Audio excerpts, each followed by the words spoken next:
This is Delta Sierra Juliet. Is there any known traffic below 5,000? Delta Sierra Juliet, no known traffic. Seems to be a large aircraft below 5,000. What type of aircraft is it? It is more bright. Seems to me like landing lights. The aircraft has just passed over me at least 1,000 feet above. It seems to me that he's playing some sort of game. He's flying over me 2-3 times at speeds I could not identify. It's flying past, it's a long shape. Cannot identify more that it has such speed. It seems like it's stationary. What I'm doing right now is orbiting, and the thing is just orbiting on top of me also. It's got a green light and sort of metallic-like. It's all shiny on the outside. The engine is rough idling. I've got it set at 23, 24, and the thing is coughing. My intentions are to go to King Island, Melbourne. That strange aircraft is hovering on top of me again. It is hovering, and it is not an aircraft.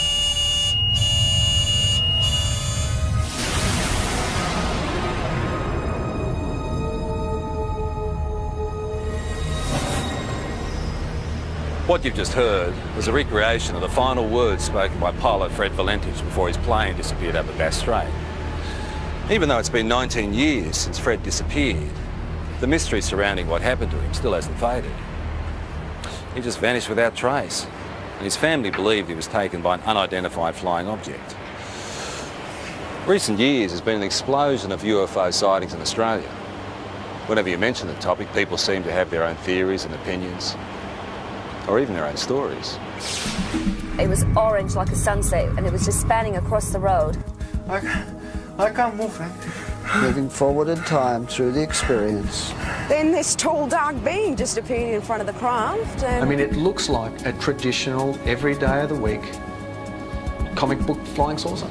They had large almond-shaped eyes, small bodies, legs and arms, and sort of grey in appearance. I think it's the first time in my life that I could identify of anybody telling me that they were scared they were going to die. Saying that this thing was only just down the bottom of his street. He could see it was out in the water, it was sucking up water. Yeah, I believe it's a UFO. There are between 400 and 500 reports a month of UFOs in this country. Now, obviously, a lot of them can be explained, but about 10% prove to be true mysteries. Tonight you'll hear from people who've had these experiences. They're just normal Australians who can't explain what they saw.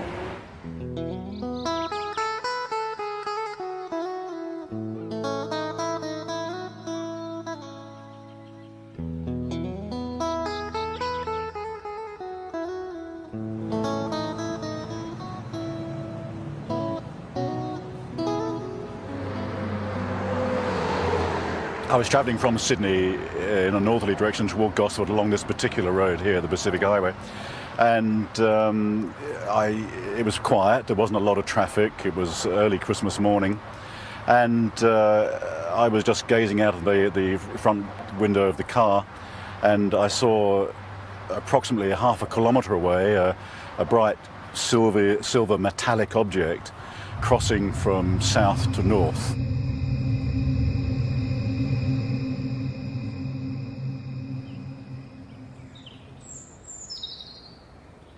I stood here not believing my eyes, because where I sit I can see the open water, and I just couldn't believe that this thing could appear on the water. It was some kind of craft, but it was completely surrounded in lights underneath and all around, and it just looked like a carousel. It wasn't anything flat. Around holiday time, the local police know they'll be busy. But on this New Year's Eve, the calls weren't what they expected. All people that I spoke to had exactly the same thing to say. There was no variance whatsoever in the object that was sighted. It was a huge chrome, very shiny object in the shape of a ball. At the bottom of the ball was a number of huge white lights. This object looked like it was sucking up water.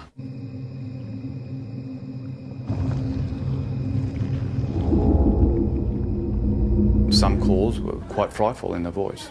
You could actually hear the fear, and in the background especially, the fear of people and of course animals and things at the time that were experiencing this phenomena.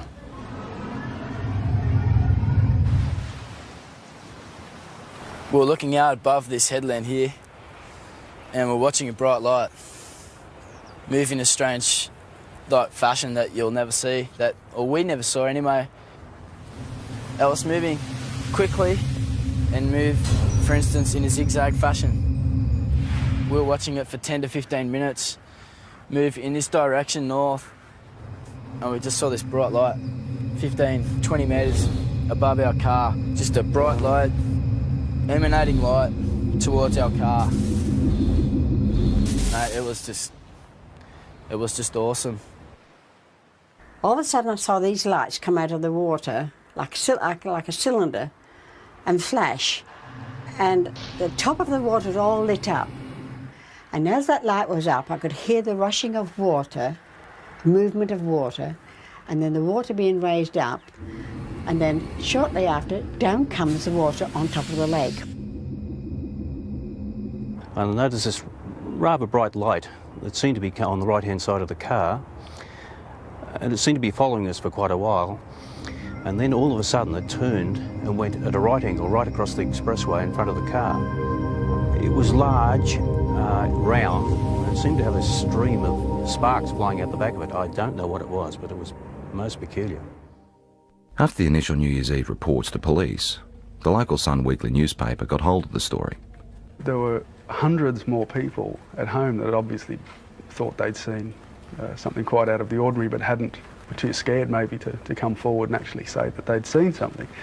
Our office, the day the report hit the streets, was amazing. We had caller after caller saying they'd seen the same thing. A lot of the witnesses were retired academics, some were policemen, nurses, school teachers, Sunday school teachers, lawyers, business people, some of the leading business people in the area. They were all people that had everything to lose and nothing to gain by even coming forward and making a report. All the people who actually saw it hovering over the water described these 4 or 5 shafts of bright white light coming down to the water and literally penetrating the water rather than reflecting off it. We also had descriptions of the water seething underneath it. Some people said it frothed, some people said it foamed, some people said it was steaming up. Overall, I'd imagine there'd be probably 3 dozen telephone calls on the night. Well, please, Sergeant. In particular, Sergeant Wenning remembers one very distressed caller. He told me he had been woken up from a deep sleep with thunderous noise and bright lights, dogs barking. His children had come into his bedroom screaming. He was saying that this thing was only just down the bottom of his street. He could see it. It was out in the water. It was sucking up water. The sound was like a million hummingbees. He didn't know what was going on. We investigated officially with the local aircraft, aerodromes, with the Air Force, with air traffic control, and again could come up with no explanation. While everyone can describe what they saw, no one seems to have the answer to exactly what it was or where it came from. It was moving in waves in the sky, which could only be described as a UFO. When you see something like this, there's a sure knowledge that you're looking at something that is beyond your experience. I'm not young, and people might think, oh, you're a bit strange, seeing things and had imagination. No, I've got imagination, but not like that. Not when I see something that I see. I know I saw it. At first I thought, well, maybe it's some type of meteorite, but it was too large, it was travelling too slow, and turned a right angle, which I know meteorites aren't inclined to do. I was just bewildered at how something could appear and disappear in the thin air practically. Well, I honestly don't know what they saw. We've gone right through all the realm of possible explanations, which leaves it as what a UFO truly is, a flying object which we cannot identify by conventional means. There's a saying that seeing is believing, and it certainly applies to UFOs. The most intriguing personal accounts come from people with no real interest or belief, until it happens to them.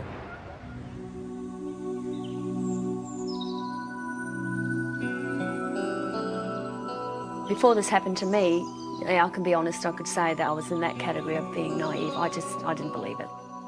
I didn't really believe it, because I had to see, it's like I would have to see it with my own eyes. Grace's experience starts in the early hours of the morning travelling home with 3 girlfriends. Victoria, who can't be identified, was one of the women in the back seat. It's when I got a bit further down the hill that I noticed on the right-hand side of me some long, oblong-shaped lights. I didn't know what they were. I mean, I only sort of caught a glimpse of a bright orange light sort of shining through.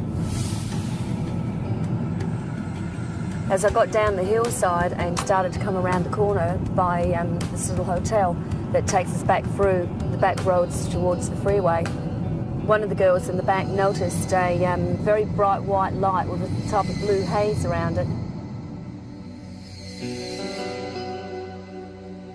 When the girls were sort of saying, oh, maybe, you know, like it's a UFO, and, you know, was sort of like just laughed it off and said, don't be so ridiculous. The women continued their trip, but further down the road, more lights appeared. I heard Victoria and one of the other girls in the back there, they were commenting on something that was behind us. They actually thought somebody was coming up behind us, like a truck or something, because it was moving fairly fast and very bright. It was just such a bright as blinding light. It was orange like a sunset, and it was just spanning across the road. I got really scared, and I said to Grace, quick, just step on it. Because I knew there was a town just a kilometre up the road.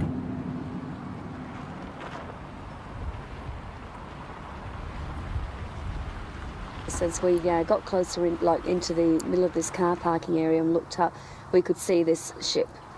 Well, that's what you'd have to call it, because it was, you know, definitely not an aeroplane, and it was something from definitely not this world, that's for sure. It sort of moved across from this direction straight over the top of us.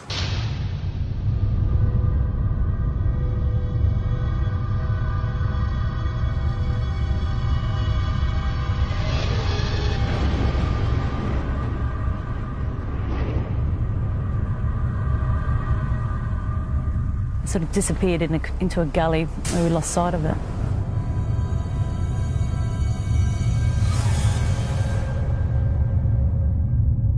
We were scared for our safety. I mean, I've got to be honest, I think it's the first time in my life that I could identify of anybody telling me that they were scared they were going to die. Because I was. When I got to the opening of the drive here, the other girls noticed that there was something else up, some activity up there in the sky. We were still scared. We didn't know what they were either. They seemed to be moving in a direction that this other craft had gone over and gone down. So the first thing you think of, just pull in someone's driveway. And as I pulled in, the light was so blinding, it actually was hurting our eyes to look at it. Then I noticed a figure coming. It wasn't a human, it definitely was no human, that's for sure. I felt threatened by it. I felt really, really threatened by it. That was the closest thing I've ever experienced, the thought of actually, you know, coming close to death, I suppose, which sounds pretty silly, but the fear that I had was like that, like I wasn't going to see my family again. And the weird thing is that it's not the normal thing to talk about and for people to accept. But, you know, it's been 3 years now, and I still feel very distressed by it. In the weeks, I felt a lot of doubt with what happened to Grace. I didn't believe it, truly believed it, because I hadn't experienced anything like that myself. So I didn't show it either. I mean, I didn't show that I didn't believe it, because I think it was important that I looked like I was supporting her, so that otherwise, you know, she might go sort of, you know, off the rails if she didn't feel she had some support from her husband. But 2 weeks later, those doubts disappeared. What's work? Late one night, they were both woken by their distressed 15-year-old son. He was dead set that he had presence in his room. You know, there was somebody in his room. And one thing that he kept saying at that time was that, can you hear that sound? And he kept pointing up to the ceiling. And we could hear this low drone sound. I knew then I'd heard that sound before. We got back into bed and I was laying there. And I thought, do I lie here and just let this thing go through and just, you know, try and wipe it off as another bad experience, or do I actually get up and look, and if it is what I think it is, then maybe my husband will be able to see for the first time and he will believe. I just couldn't believe what I was seeing.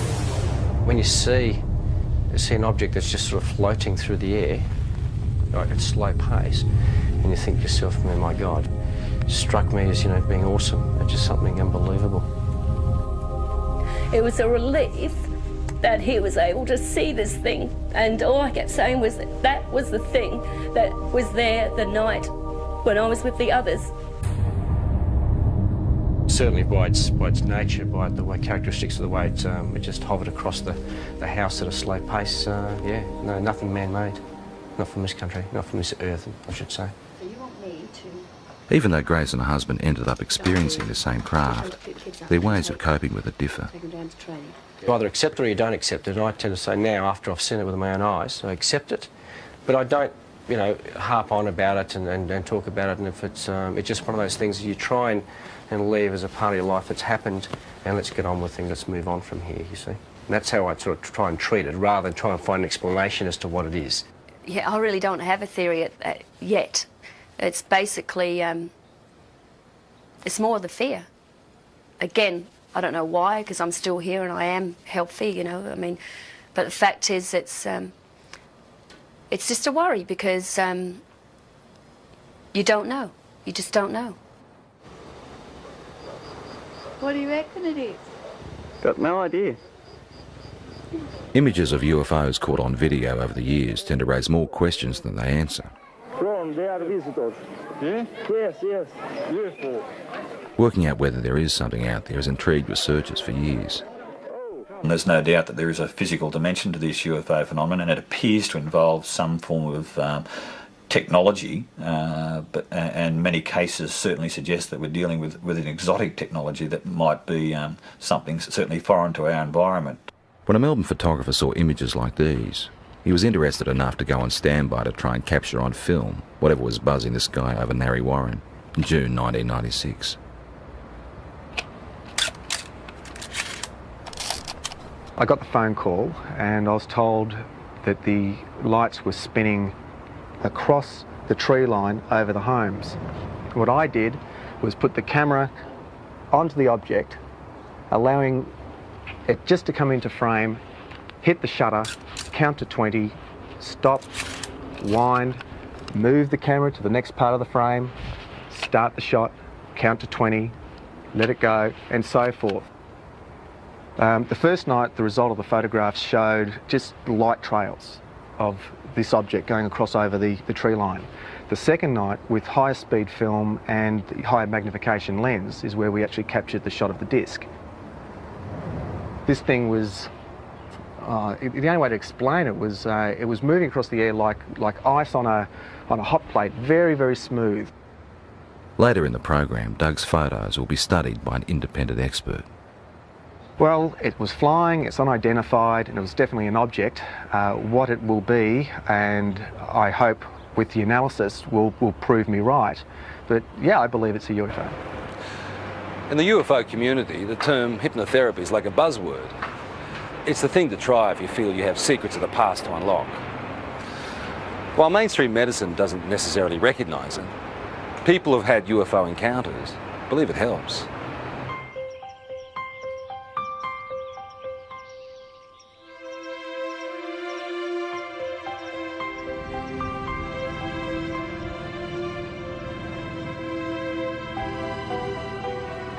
Victor Pufulescu believes he started having alien encounters as a teenager back in his native Romania. He's turned to hypnotherapy to try and find out exactly what happened. It's like being a good soldier. You just obey orders. This is actually probably the best description of hypnosis process. Loosen limb, deeper sleep. Loosen limb, heavier and heavier. Not a worry, not a care. Deeper, deeper, and deeper. Hypnotherapy is a way of allowing us to get into the subconscious mind. The intellectual mind tends to want to control and criticise everything. It's the censor of stuff it doesn't even know about that was in there before we were 3 years old. So by sort of relaxing and sliding across the conscious mind, if you like, we can sort of delve into the unconscious, or to allow what's in the unconscious to find its way out. Oh, I can't move, Frank. Uh-huh. The pressure is increasing. I can't move. The chest, my arms, uh-huh, my legs. There's a thing about hypnotherapy that very often the subject will want to please the hypnotist. They have to look at that, but the thing is that you can see that when a person is reliving an experience, that it's pretty easy to see whether that's faked or not. Moving forward in time. My legs. Moving forward My in feet. time. Moving forward in time through the experience. The pain is inside of my elbow. Uh-huh. Thanks. Who are you saying thanks to? Them. Uh-huh. Can you ask them what they're doing? No. It's a test. That's a test. I just know it's a test. They keep me telling be calm. They're telling you to be calm. Yeah. Uh-huh. Very often the people are quite disturbed about dreams they're having or things they've imagined happen to them. And they often come out of this saying, I'm pleased I'm not crazy, or I'm not mad, or I'm not imagining this. It does give you some answers, but also creates thousands more. And this is probably the trickiest part. I'm never happy with the answer which I'm getting, and I want more and more and more.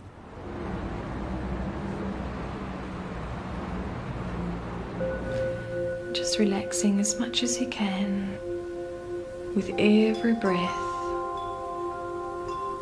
Just feeling a sense of calm. From 1992, there was a very strong correlation with awakening psychically and with my healing work to having these experiences. Elizabeth Robinson is a spiritual healer and therapist who says she's been having extraterrestrial experiences since childhood, but is only now starting to accept them. I mean, when they started with me, I thought, my God, this is bizarre. You know, this is crazy. This is in the realm of science fiction. But I know now I've had to work through that and struggle with it, and I've denied it like hell for 5 years. And I can't deny it anymore. Elizabeth says she started seeing creatures like these around her home in Perth in 1992. There were 3 beings standing there. They had large shaped heads, bigger at the top to chin at the bottom, large almond-shaped eyes, small bodies, legs and arms, and sort of grey in appearance. But they looked at me with a sense of intent and intelligence. Soon after, Elizabeth's daughter talked of being visited by a lady during the night. Elizabeth believes it was one of the same beings. And I looked down on the desk, and here was a drawing of this being, this same being that I had seen. And I said to Jessica, who did that? Because I knew that at 2.5, her drawings were scribble drawings. And she said, oh, that's the lady. I tried to rationalise it, but I knew that I wasn't imagining this stuff. You know, there was something in me that told me that there was more to these experiences. They're looking at me again. Elizabeth then turned to hypnotherapy to try and uncover what she couldn't understand. This session was recorded last year with visiting American UFO researcher John Carpenter. I don't want to give the baby up. What seems to have come up in hypnosis is that I've had children taken from me, babies taken from me that are growing up on crafts. And this is just absolutely bizarre, you know, talking about this. I mean, you talk about this, but, you know, at first you struggle with it. I mean, you can't fully comprehend this, but what I could comprehend was the emotion around it. I know what they're doing. They say it's time. they tell me with their mind.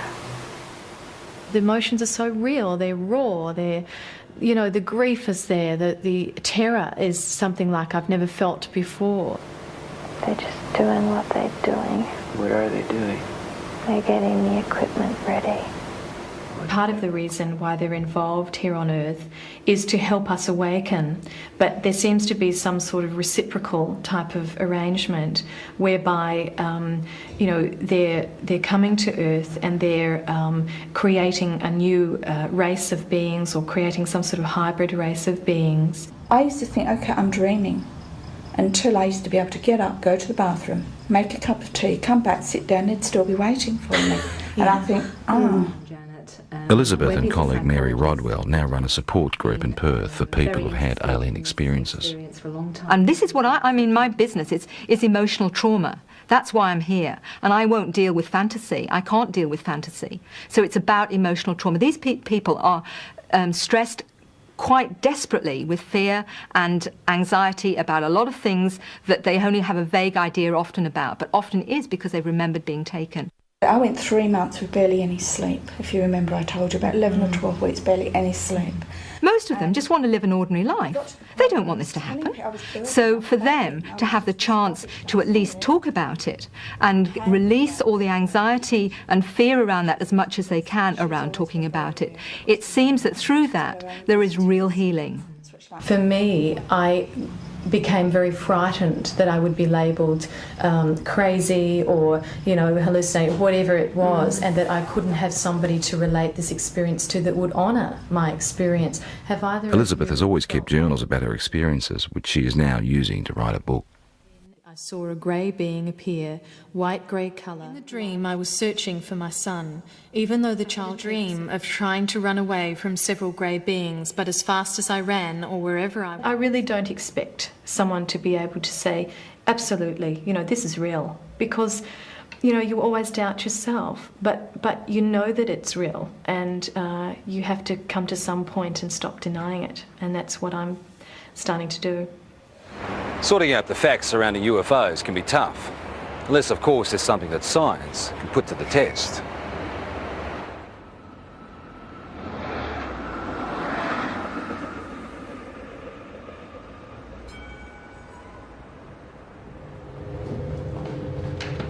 Earlier in the program we saw photographs taken by Doug Page. The time exposures show what Doug believes is a UFO hovering near his home in 1996. Now, has this been observed by other people as well? Practically all of Narre Warren. Okay, so that was seen, but not as a streak, because this is a time exposure. So it was simply an object of some sort traveling. Correct. In somewhat of a line, but as you can see, it goes up and down here. This type of negative sleeve will take... The professor would like to examine the negatives that come before and after the pictures in question. Explain to me why... But Doug has used the ends of rolls of film and discarded the shots he felt didn't work. Now, when the films were actually ready for handling, I'd lay them out and I went through them, and I go with the scissors and I just go cut, cut, into the bin, cut, cut, put it there, and that's what I did. Okay.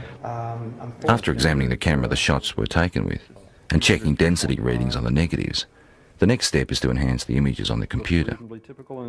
I don't rely on computers for analysis. They're a bit of a tool. They sometimes let us see things a little bit better, but to actually definitively say that a particular thing is something, I stay away from that. That's right. How did you focus the camera? Just on infinity. Okay, so if you focused on infinity, technically the tower should be sharper in focus than the tree. Should be, shouldn't it? Mm-hmm. But it's not. Interesting question, isn't it? It's a good one. The only trouble is there's no sort of guarantee, of course, in the darkness that it hasn't moved off set either, but I had that set for infinity. Okay. With some of the technical questions out of the way, it becomes an issue of individual perception. Very specific things here. I see a disc-shaped object. I see something with a rim.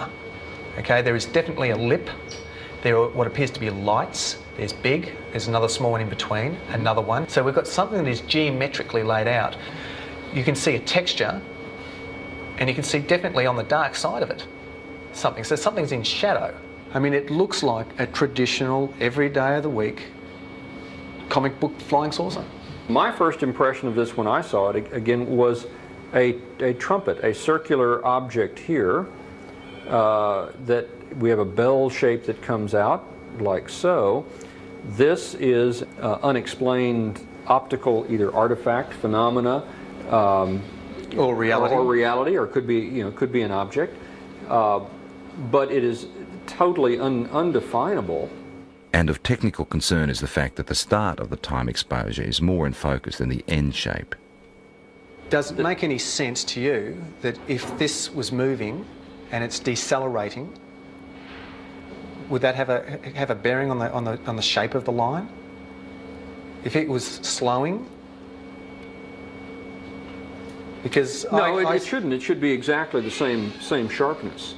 Despite question marks over issues like that, the professor is able to reach some conclusions. I don't believe that it's been faked. I think it is probably something that was traveling through the air. What it would be, I wouldn't know, and there's no indication from the photographs that would give me any clue. There are points there that I haven't considered, such as the object, could well be a phenomenon that that I've never heard of. So I mean, we've got to keep an open mind.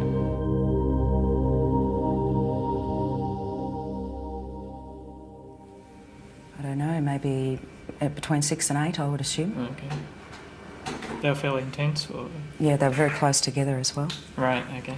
4 years ago, Kelly Carr was a mother and housewife with no interest in spaceships or aliens.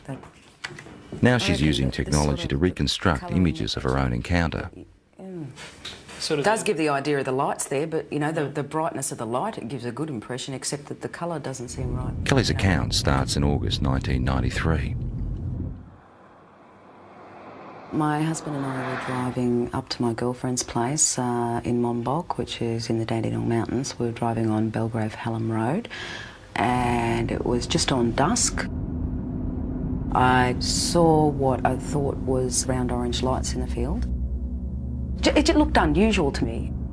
Later that night, retracing their route home, Kelly noticed something else unusual. It's about a kilometre or so in front of us, about twice the height of the treetops. We could see this object, which at first I thought was a blimp. It had the shape of a blimp, but it was light.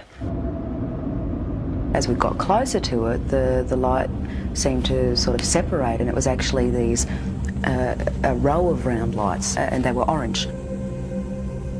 It appeared like there was silhouettes standing in these round orange circles, like people, but you could only see the black outline. Well, I just said to my husband, look, there's people in there. And the minute I said that, it shot off to the left of us. Within 1 or 2 seconds, it was gone completely. About a kilometre or two further down the road, as we kept driving, I came across at least what I thought was a screen or a wall of light across the road. And my heart started racing and the adrenaline was sort of pumping through my body, and I'm thinking, we've just seen this back down there, we're in for, a close encounter. Then the next instant, nothing. We seem to have actually covered a fair distance that I don't even remember covering. It might have been possibly close to a kilometre that I don't remember actually travelling. There was no light. There was nothing blocking the road. Kelly says it wasn't until weeks later she remembered actually getting out of the car that night. And I saw that there was another car that had pulled up 100 metres down the road. Then I walked around the front of the car to where my husband was standing on the other side, and we started walking across the road together. As we were walking across the road, I looked down and I saw that the other people were getting out the car and starting to walk as well. So I was quite happy that there was other people there who were seeing the same thing that we were. And we walked up along here to where the fence is. Right out in front of us is this huge craft. I was totally awestruck. It was science fiction coming to life. There wasn't any fear then. It was just all total awe.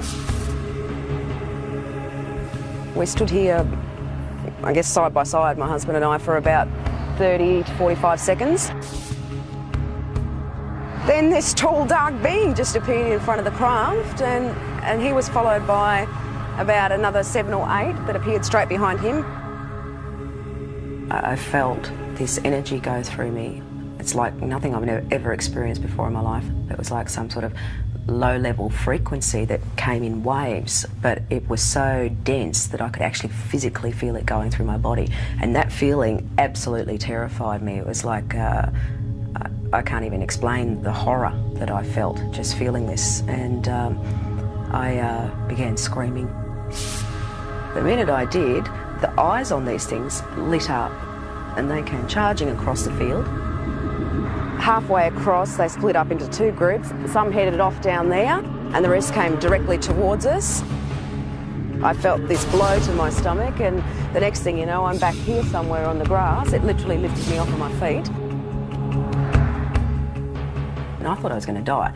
I thought if I don't get up now, I'm going to pass out and I'm going to die. I'm not going to come back to consciousness, you know. So I pulled myself up into a sitting position, and when I sat up, I couldn't see anything, and it was like there was just black in front of my eyes. I want you to try stretching it down a little bit as well. Kelly is not the only one who saw these images that night. For the first time ever, independent witnesses have given the same account of a close encounter. Even though Kelly has never met Jane, Glenda and Bill from the other car she saw, she has seen the sketches they drew for UFO researchers. They've drawn the same circles of light around the top of the craft with these blue lines coming down, ending in a semicircle on the ground. They've actually also drawn a tripod underneath, which was something I didn't see that night. It becomes very clear then that we were all looking at the same thing and that it wasn't your average saucer-shaped craft. And basically, the second party were able to draw sketches of the beings very similar to the ones that I had, and they're not your usual little grey things that are, you know, media propaganda. I found a small red-coloured equilateral triangle underneath my navel, which I guess in reality provoked only a minor curiosity at the time. It was oddly geometric, and I did wonder, you know, how something like that could get on me that looked like a burn without me feeling it. At UFO conferences, where Kelly is now a keynote speaker, she adds strength to her own story by showing photographs of physical marks left on one of the other women. We're all left with triangular marks under our navels, but the ones that were marks that were actually photographed, the first one came from Glenda, which is it's a series of 3 small red dots along the inner thigh, and both Jane and Glenda were marked with these dots. I wasn't. Glenda had a ligature mark around her ankle, which is quite severe bruising. It looked like she'd been strapped down to something. UFO researchers have also reported finding physical traces at the site where all witnesses said the encounter happened, particularly in relation to where the craft landed. Inside that semicircle was actually a triangular formation of 3 points spaced 6 metres apart, which correspond with the tripod that was drawn underneath the girl's craft. To this day, Kelly still doesn't know exactly what happened to her that night. Tried a little bit. Her most vivid memory is the fear that she felt. That's very good. It's finally come out to what I'm looking for. And I think a lot of people, you know, might have experienced the fear in a nightmare when you're being chased or something like that, and it's a terror that you feel that, you know, sometimes can wake you up or whatever, but it's absolutely horrifying when you're dreaming it. And that's exactly what I was feeling while I was totally awake. That sort of terror, actually having to feel it while you're conscious and physically awake and feel it as a reality, is like a living nightmare, like a nightmare had come to life.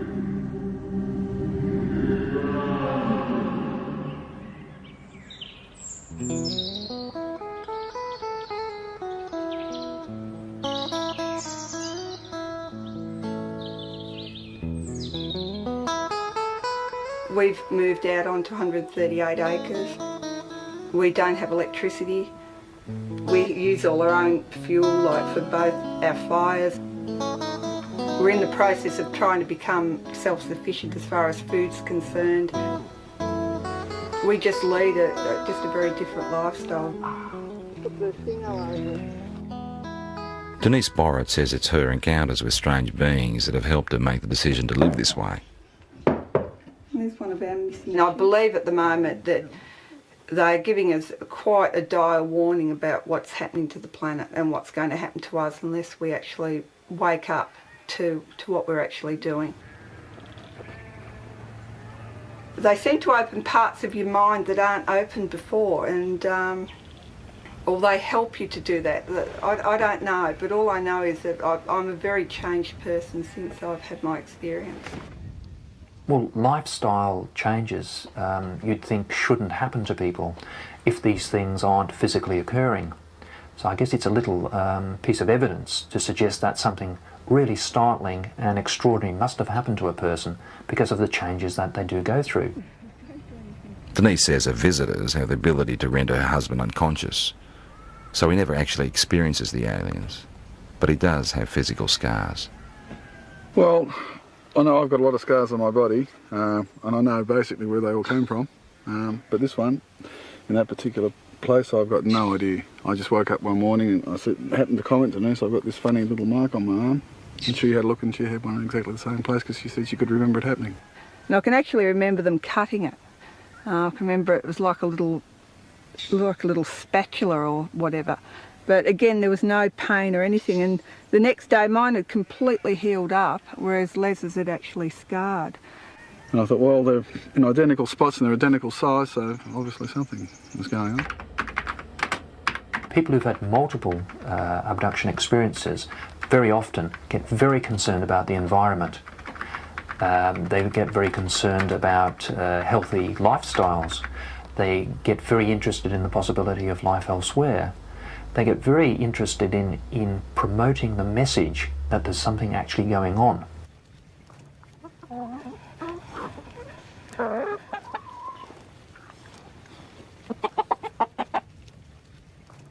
If things do go haywire on the planet, like I believe they will, that we at least will be able to feed ourselves and not have to rely on man-made energy to keep ourselves going.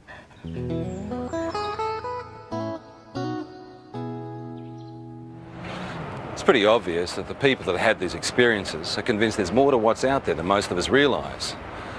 They're also the first to admit that their stories could be hard to accept. All they want us to do is be prepared to listen. I suppose people got to make their own minds up, but we can honestly say that what happened, happened, and there's no doubt about that. Perhaps they're extraterrestrial, we don't know. Perhaps it's military experimentation. Perhaps there's new things in this earth that we don't know about. I don't know what they are. I know what happened to me, but I don't know anything about them. Well, I'd have to say that the evidence seems to be fairly compelling, that we seem to have some sort of alien life form just in what it is. You've got to keep an open mind. And since I've accepted it, I think I've really started to see it's not really bad. There's a lot of good in what they're actually doing. And it's like they're saying to us, you know, human beings can do so much more. We have these wonderful capacities to heal and to heal each other and to understand ourselves so much more. And we're not yet. Where they come from, I honestly don't know. I would hope that before I die, one day I find out.